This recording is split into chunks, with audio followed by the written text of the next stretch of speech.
desde su rincón con micrófono en mano. Valentina llega joven pero en el camino, con preguntas sabias, curiosa y tan fiel. A todos los invitados le saca lo que es real. El espacio de Valentina, un podcast genial. Con su voz tan fresca nos lleva lo esencial. Aunque es pequeñita sabe lo que hace bien. Entrevista a los grandes y se escucha muy bien.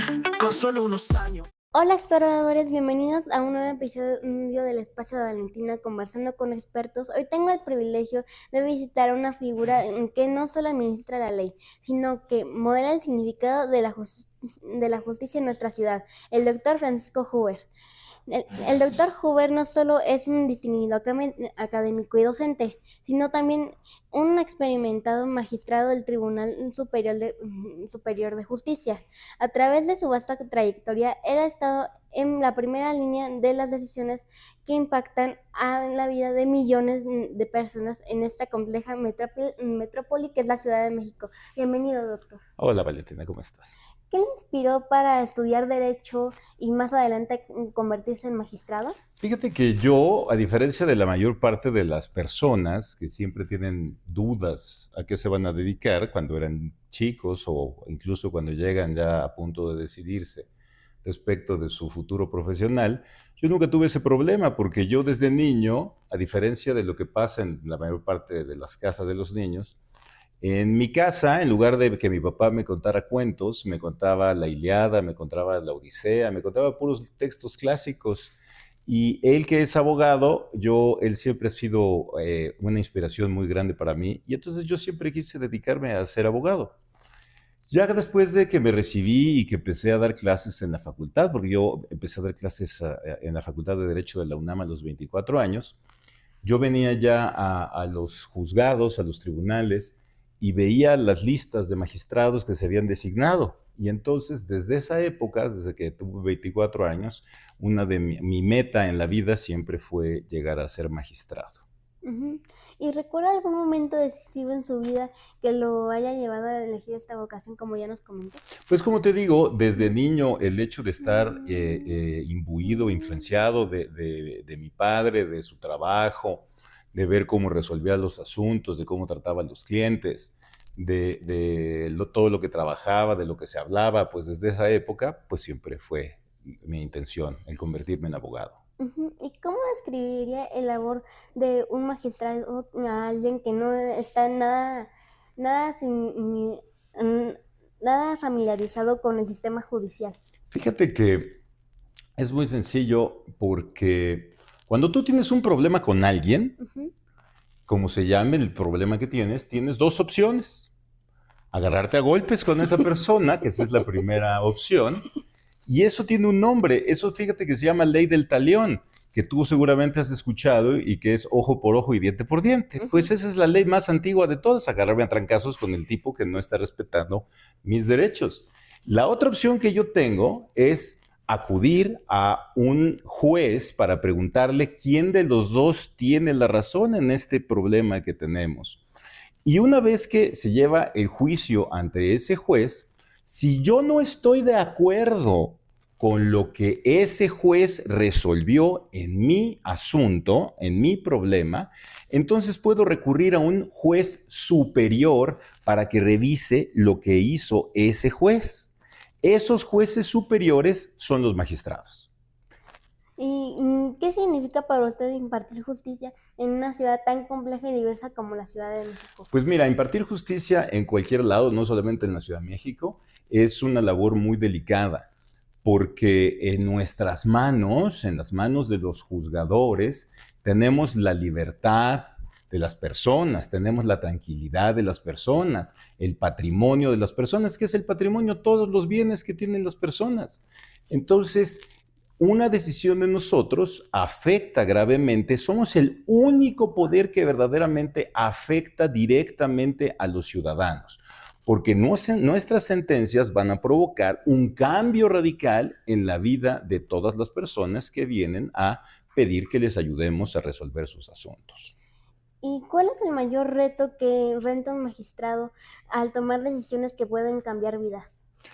Pues mira, simplemente hay que hacer conciencia justamente que cada vez que firmamos una sentencia, cada vez que estudiamos un asunto, pues no solamente es un expediente, sino son vidas que estamos nosotros afectando con nuestras decisiones, y que en ese expediente no está solamente un montón de cuestiones de derecho, sino que las personas que están involucradas en ese expediente van a ser perjudicadas o beneficiadas de acuerdo a las decisiones que tomemos. Por eso es que es muy importante que lo tomemos con la seriedad adecuada y estudiemos cómo debe de ser cada uno de los asuntos que nos plantean. Sí, porque si aunque sea se le pasa un detallito ahí ya. Claro, Ya es que todo. obviamente un detallito puede provocar un problema enorme para cualquiera de las personas. Entonces tienes toda la razón, tenemos que tener cuidado hasta en el último detalle. Ujú.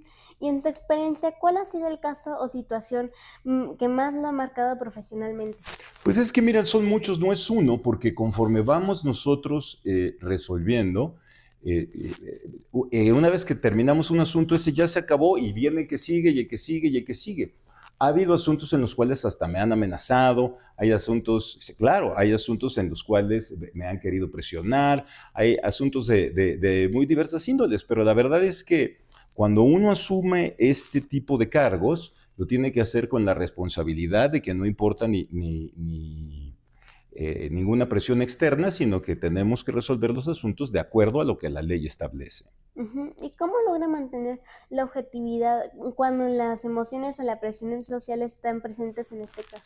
Lo que pasa es que nosotros, fíjate que en derecho tenemos que diferenciar dos cosas. La verdad real, que es la que nosotros vemos, o la verdad legal. Y la verdad legal es la que está en el expediente.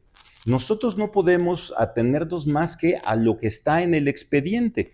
Nosotros no podemos saber realmente qué es lo que le está pasando a las personas. Nosotros no sabemos si verdaderamente se mentaron la madre, se agarraron de golpes, se jalaron los pelos. Eso no lo sabemos. Nosotros tenemos que conformarnos con lo que dice el expediente. Y entonces, una labor muy importante de los abogados es que deben de cuidar que ese expediente se asemeje lo más posible a lo que verdaderamente pasó. Porque nosotros no tenemos la facultad, porque no vivimos con todas y cada una de las personas, de resolver más que lo que tenemos en el expediente. Sí, porque si no está completo no se puede sacar toda la información que es necesaria. Claro, y entonces acabamos resolviendo solamente con la información que nos dieron. Ujú. ¿Y qué papel juega la ética en su trabajo diario dentro del tribunal? Todo el tiempo, porque todo el principal valor que debe de tener un juez, además del estudio constante y la preparación, ante todo debe de ser la ética. No tenemos que resolver derivados de ninguna presión ni social, ni política, ni económica, nada. Tenemos que resolver única y exclusivamente de forma justa para que toda la gente... La verdad es que ninguna de las personas se siente contenta, pero por lo menos resolver los asuntos como mejor se pueda. Sí, como mejor se pueda, aunque algunos terminen diciendo. Fíjate que una vez me entrevistaron en el Canal 13 y me preguntaban justamente, que me decían que es muy difícil esto, porque la mitad de las personas se quedan a disgusto. Y yo le dije que no es cierto, que el 100% de las personas se queda a disgusto. ¿Y por qué? Porque fíjate, el que pierde está enojado porque perdió, pero el que gana está enojado porque quería ganar más. Así es que siempre todas las resoluciones que nosotros hacemos, todos se quedan enojados. O sea, no importa cuándo les estén dando, siempre se van a quedar Querían insatisfechos. más o querían pagar menos, ¿no? Obviamente. ¿Y considera que la justicia mexicana está en proceso de transformación? ¿En qué sentido? Mira, desde el derecho completamente se transforma todo el tiempo, porque lo que hacen las leyes es regular a la sociedad y la sociedad va cambiando continuamente. Simple y sencillamente hay muchas leyes que antes no existían. Por ejemplo, el hecho de la paridad de género, el hecho de la atención a las mujeres, el hecho de la atención a los adultos mayores, todas esas cosas. De hecho, cuando a mí me nombraron magistrado hace 17 años, eso no existía.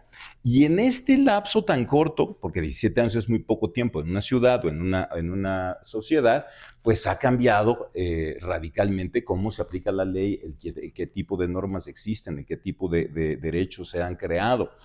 Y eso es algo normal porque el derecho siempre va cambiando de acuerdo a las necesidades de la gente. Y no es lo mismo las necesidades que tenía mi abuelito en 1900 que el día de hoy, en 2025, la gente las necesidades que tiene. Ujú. ¿Y qué avances destacaría en materia de acceso a la justicia en los últimos años? Fíjate que ahora se está empezando con juicios orales, lo cual hace que la gente tenga más cercanía con el juez, es decir, que pueda hablar con él de forma jurídica. Ese es un avance que se ha tenido y, como te decía, también la atención a las mujeres, el hecho de la igualdad en sus derechos, la posibilidad de que haya matrimonios igualitarios. O sea, todas esas cosas son estos avances que han venido dándose en el derecho en estas últimas fechas. ¿Y cómo puede el sistema judicial acercarse más a la ciudadanía y recuperar su confianza? Fíjate que esto es un tema que yo he tenido desde hace muchos años, porque el problema es que los jueces hablan como abogados y el abogado habla abogañol, es decir, puros términos jurídicos que nadie entiende. O sea, diciendo que no me entiendan, los voy a decir. Fíjate, exacto. ¿Y sabes qué es lo peor del caso? Y yo siempre lo he dicho en todos los lugares en donde platico, es que entre más términos jurídicos utilizas, lo único que se demuestra es que sabes menos. Porque mientras más sabes, más fácil puedes tú explicar este tipo de términos a las personas. La única manera de que los jueces se acerquen más a las personas es que dejemos de usar esos términos de abogado y le expliquemos a las personas por qué ganaron o por qué perdieron. Y de esa manera, sin utilizar términos ni nada por el estilo raros, podemos, creo que, hacer entender a la gente qué fue lo que pasó en su juicio. Sí, porque o sea, si uno está diciendo, no, es que fue por la ley de tal y tal, y todos así de... Es que exacto, ¿por qué demonios, no? Y la mayor parte de las veces debe decirte que los juicios se pierden por culpa de los abogados, no tanto porque la gente tenga una razón, ¿eh? Pero pues ese es otro tema. Sí, pero es que, sí, o sea, nosotros ahí bien tranquilitos diciendo, me lo van a terminar explicando bien, pero de repente vienen con los términos y nosotros como... Te lo explican como si fueras abogado y eso es lo que está mal. Hay que hablarte para que tú lo entiendas. Sí, y usted también ha destacado involucrando en la docencia. ¿Qué valores intenta transmitir a sus alumnos sobre el ejercicio del derecho? Fíjate que es muy triste ahora, yo ya dejé de dar clases porque los alumnos ya no quieren estudiar. Entonces, lo que yo siempre les dije a mis alumnos es que para ser abogado hay que estudiar mucho, hay que trabajar mucho, hay que desvelarse mucho, y si a uno quiere que le vaya bien, uno tiene que estar dispuesto a hacer cosas que los demás no quieren hacer y arriesgarse a tomar decisiones que a los demás les da miedo. Es decir, ser distinto a los demás, pero todos con base en una preparación muy sólida que tengo, porque al final la gente va a poner en sus manos todos sus problemas en las manos del abogado. Y si yo no sé, lo único que voy a hacer es hacer que el problema empeore, efectivamente. Sí, porque, por ejemplo, si no sabes nada de eso y te lo ponen en tus manos y tú cajo con este problema. Y la riegas horrible y entonces acaba siendo todavía peor para la pobre persona. Sí, pues ahí eso no quedaría nada padre. No, al contrario. ¿Qué mensualidades considera esenciales para quienes aspiran a ser jueces o magistrados en el futuro? Lo primero, como te digo, prepárate mucho.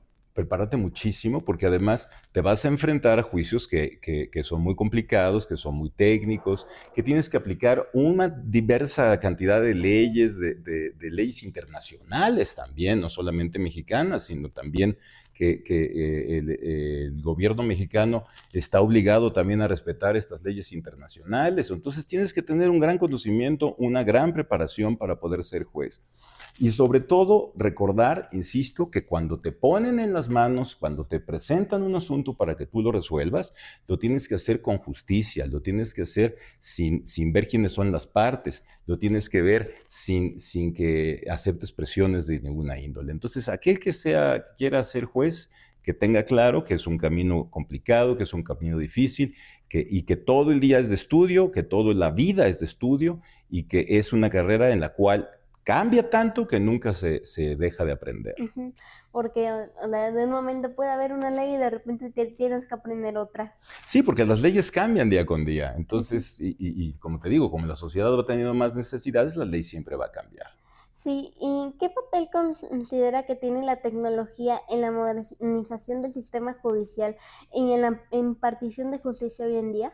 Fíjate que cuando yo empecé a trabajar como abogado, todavía me tocaba que aquí en los juzgados había máquinas de escribir que tú ni siquiera sabes qué es eso, pero una máquina de Bueno, escribir, le metes un papel y es te como equivocas y tienes que borrarle. no sacar la hoja entera, echarle la basura y Exacto, volver a empezar y ahí. y se usaba papel carbón para hacer las copias. Es unas cosas así horrendas del milenio pasado. Y ya tenemos muchos años que aquí ya tenemos computadoras, lo cual nos ayuda también para que podamos hacer el trabajo más rápido. También ya hacemos las notificaciones a través de internet. O sea, ya nosotros estamos mucho más dentro de la tecnología que lo que estábamos hace años. E incluso todos los días estamos tratando de mejorar el servicio tecnológico para que la gente tenga mayores beneficios con este uso. Sí, porque como usted dice, en el anterior milenio, hay máquinas de escribir. Si te equivocas, empiezas otra vez el caso, ni modo. Así, Ya. imagínate que así hice mi tesis, me equivocaba en una letra y había que repetir toda la página. No, eso sí ha de estar. No me lo Horrible. imagino. No se lo recomiendo a nadie. ¿En qué ha aprendido el contacto con las personas que buscan justicia en su tribunal? A mí me gusta mucho hablar con las personas y sus abogados, porque cuando vienen los abogados, normalmente ellos le dicen muchas mentiras a los clientes.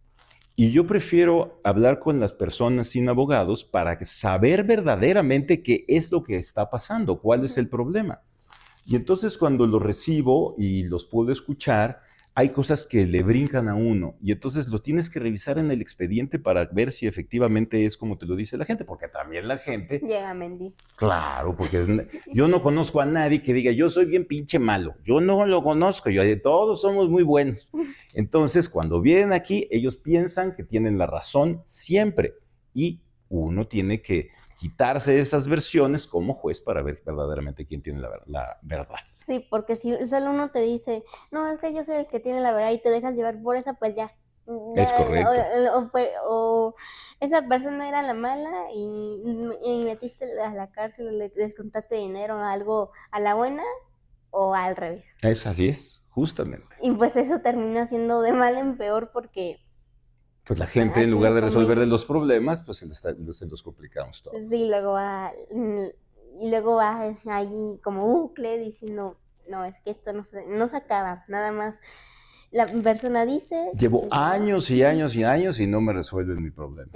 Así es. En su opinión, ¿cuál es el papel del Poder Judicial en la consolidación de la democracia en México? Mira, desde que se hizo el Estado moderno, es decir, los gobiernos como los conocemos, los que son democracias, se hizo la división de poderes. Hay tres poderes: ejecutivo, legislativo y judicial. Cada uno de esos poderes tienen sus funciones. Y dentro de ese Estado, dentro de esa democracia moderna, el papel que representa el Poder Judicial es justamente el darle paz a la ciudadanía, dar paz social, es decir, que en vez de agarrarnos todos a golpes, que en vez de tirarnos de balazos, que en vez de mentarnos la madre, mejor vamos con el juez para que él nos arregle esos problemas. El papel que representa el Poder Judicial es justamente el dar paz social a todos los que forman parte de este país. Sí, tal vez tarde un poquito de más tiempo, pero termina saliendo más pacífico. Pues, aunque se tarde más tiempo, sale mucho mejor que estarme dando de golpes, porque qué tal me dan un mal golpe y acabo tarado. Y entonces es mejor venir con el juez. Sí, aparte de pacífico, pues ya menos peligrosa y ya Así es. pelea cero. Sí. Aunque a veces sí deciden agarrarse. Pero eso está mal porque los van a llevar con el juez para andarse agarrando también a golpes. Así es que O sea, eso no, acaban con uno de todos modos. Acaban con uno de todos modos. Preferible venirse así pacíficamente que te traigan por acá. Así es, por la mala, completamente. Y además porque este poder, pues digamos que es, o sea, los tres poderes son como una balancita y pues ya ahí se andan equilibrando uno el otro. Si uno se va De eso abajo, el se otro lo trata. sube y ahí ya.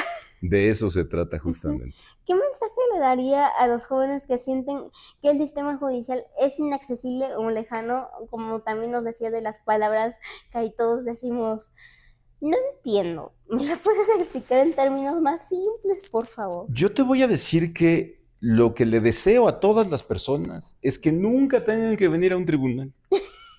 Nunca, porque si vienen a un tribunal Es porque hicieron es algo porque malo. tienen un problema, a lo mejor no algo malo, pero tienen un problema. Y entonces decía incluso uno de mis maestros, feliz aquella persona que durante toda su vida nunca pisó un tribunal. Eso quiere decir que nunca tuvo ningún problema. Entonces, la verdad es que los propios abogados son los que han hecho esta leyenda negra de lo inaccesible que es el Poder Judicial y demás. Y la verdad es que no es que seamos lejanos, sino que realmente no tenemos por qué involucrarnos en todos los asuntos, a menos que nos pidan que nos involucremos. Ujú. Entonces, el hecho de que tengan algún problema, cualquiera que sea el ciudadano, deben de tener la confianza de que si vienen al Poder Judicial, aquí vamos a hacer todo lo posible para arreglar sus problemas. Sí, para escucharlos, ayudarlos y ya sacarlos de aquí lo más rápido posible. Sobre todo eso, tratar de que salga todo muy rápido. Sí, porque como usted dice de que los abogados generalmente son los que andan diciendo de que no es que el Poder Judicial es inaccesible y que no sé qué, pero es que no es inaccesible, sino de que y no le piden que se meta en el problema para ayudar y ahí O pues no llevan bien el o no juicio, o llevan bien, muchas o cosas, ¿no? cómo quieren que entre si ni siquiera están informados de que ese tema está pasando en la vida. Entonces, pues lo que hay que hacer es no pelearse, pagar sus deudas y si celebra un contrato, ver que cumplirlo y te aseguro que así nunca vas a tener que ver con un Y leer juez. las letras chiquitas, que es lo más importante, porque todos Además, ignoran las letras chiquitas que generalmente son las y peores. nadie quiere leer y por eso es mejor leer para evitarse venir al tribunal. Sí. Y si pudiera cambiar un aspecto del sistema judicial, ¿cuál sería y por qué? Ay, que no hablaran con los términos, te digo, para mí me parece horrible que cada vez que me dirijo con cualquier abogado o está hablando en abogado y luego está diciendo puras tonterías que ni siquiera entiende. Para mí lo principal sería que entendiéramos el que no debemos de usar esos términos para que las personas nos entiendan mejor, porque al final a quien estamos sirviendo es a los ciudadanos y lo que queremos es que todas las personas entiendan qué es lo que estamos Sí, haciendo. porque no todas estudiaron derecho y cuando les están diciendo, no, es que es del párrafo de tal de la ley de tal, la segunda orden y todos, Así es. como, no entiendo, me pasas el libro por lo menos para buscarlo. Y pues ya, ¿y qué importancia tiene la empatía y la perspectiva humana en la toma de decisiones jurídicas? Fíjate que ahí ninguna, porque la verdad, como yo te decía, nosotros no podemos ser empáticos con las partes, ni tampoco podemos, porque lo único que tenemos que analizar son las pruebas que hay en el expediente. Sí, porque todos tienen que quedar como en una balanza y que necesitan lo que uno revise el expediente sin que haya disturbios, porque generalmente casi en lo que revisan el expediente las dos partes ya se agarraron a Es golpes. correcto. Y entonces te digo, nosotros como tenemos que revisar lo que está en el expediente, no importa lo que te vengan a decir, porque te pueden decir, es que yo soy muy pobrecito, es que yo no he sido muy bueno, entonces, y tratar de jugar a la empatía que uno puede sentir. Y no, lo que uno debe de hacer es resolver conforme las cosas que uno tiene objetivamente en los papeles. Sí, aunque dicen que le hagamos caso casi siempre al corazón, esta vez Aquí no se puede. no, esta vez no se va a poder. Aquí no se puede. No, porque ahora sí enfrascamos a las emociones de la empatía, el amor en un frasco, las mandamos lejos y ahora sí a concentrarnos, porque si no, no se puede hacer. Correctísimo, tienes toda la razón. Y finalmente, ¿cómo definiría la justicia en una frase que inspira a las nuevas generaciones? Uy, pero mira, la justicia ni siquiera es una frase mía. Esa frase tiene más de 2000 años y la dijo Ulpiano, que es un abogado muy famoso para los abogados, aunque ya ni para los abogados debe ser famoso. Y dice que la justicia es la constante y perpetua voluntad de darle a cada quien lo que le corresponde. O sea, que la justicia quiere decir que yo debo buscar todo el tiempo de que cada quien le tenga lo que le corresponde. Eso es lo justo. Ujú. Y ni más ni Ni menos, menos. porque si es más es injusto y si es menos también. Sí. O sea, de ninguna de las dos partes queda siendo buena, porque como comentábamos hace ratito, no, es que yo quería más, no, es que yo quería ganar. Y eso es injusto. O sea, para la parte que perdió dice, no, es injusto, y para la parte que ganó, no, es que también es injusto porque no me dieron más money. Es correcto, así es. Muchísimas gracias, Al contrario, doctor Huber, por habernos acompañado en esta importantísima charla. Me encantó mucho y pues sí, muchas gracias por haber aceptado mi invitación para mi podcast. feliz de la vida, Valentina. El día que quieras lo volvemos a repetir. Gracias. ¿Y tiene alguna red social o algo pues para Claro, seguir? obviamente, tengo Facebook y tengo Instagram y tengo TikTok Ujú. y en todas es @François Huber, que es Francois Huber. Te mando los datos. Ujú. Y pues también les agradezco a ustedes, mis queridos exploradores, por acompañarme una vez más en un nuevo episodio del Espacio de Valentina conversando con expertos. Muchísimas gracias por verme y sintonizarme. No se olviden tampoco de seguirme en mis redes sociales, que estoy en Instagram, TikTok, Facebook y bueno, en las que ya les he mencionado también. Te faltó YouTube. YouTube y tampoco se olviden de suscribirse aquí a mi canal de YouTube, Spotify, iHeartRadio y Amazon Music, por favor. Eso, muy bien. Y pues muchísimas gracias por haberme acompañado otra vez y pues nos vemos hasta la próxima aventura. Bye.